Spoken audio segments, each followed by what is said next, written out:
Hello YouTube, this is a short video of our first real snowstorm of 2019 here in Toronto, and this is my Jeep Rubicon's first actual taste of real snow.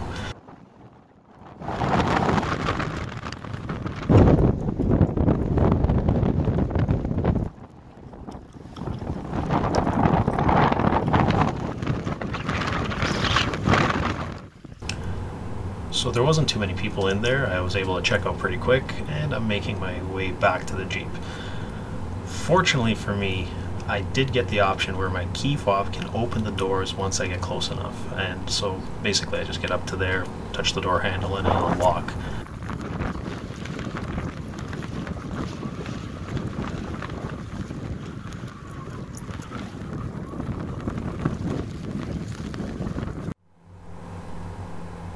And there it is.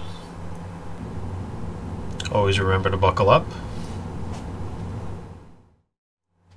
If you liked my video, please give it a thumbs up, subscribe, and check out some of the other videos on my channel.